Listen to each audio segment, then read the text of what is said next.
And to give you guys some somewhat scary statistics, McKinsey did a study in 2019 of the potential impact of AI on the Black community in particular. And what they found in that study was that, I think it was like Black folks were overrepresented in 4 of the top 5 job fields that were immediately going to be replaced by AI. So it was like food service, mechanic repair, I can't remember the other 2 off the top of my head, right?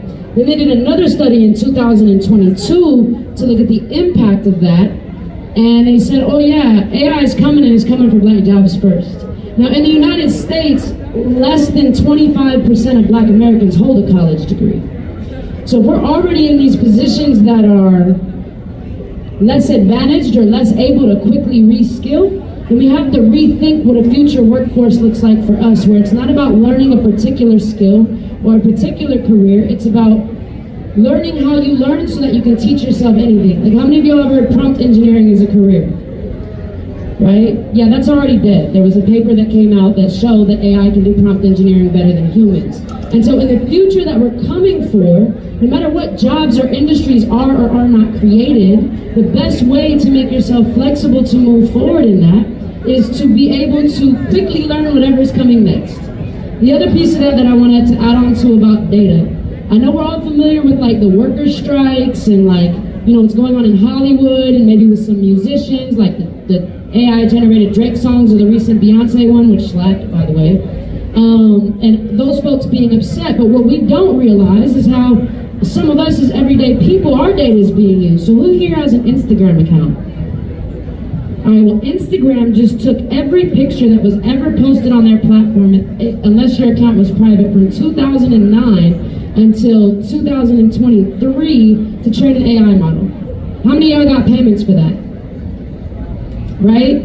And so last July, who here uses Zoom? We all use Zoom, I do too, even when I was at Google, I was on Zoom.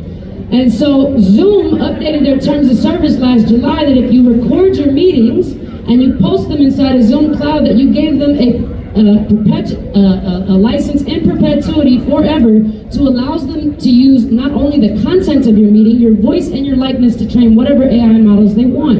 Adobe Creative Cloud just had a big issue because they had this license update that said anything you store in our cloud platform, we can use and train forever in perpetuity to our models. Now, why are these companies doing this? They're big, they can afford data. Because for the longest time, AI companies thought that they could scale their models with what's called synthetic data, which is AI that is data that is generated from an AI model.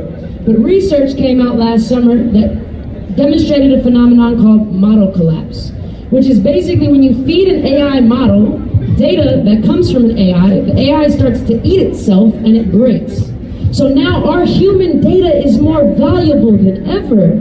And is it only as valuable as an update to a terms of service for a multi-billion, if not $1 trillion company? And if these are things that you don't want happening in the platforms that we use to have real social currency in the world, or just engage with the world around us, then that's where the policy play comes in. We need to be compensated for our human data and not just build your $1 billion companies and then I gotta go buy your stock on a market and then I don't get no kickback from it. So again, that's how some of these things all tie together in that policy conversation, right? I'll stop there, sorry. I want to make sure we open up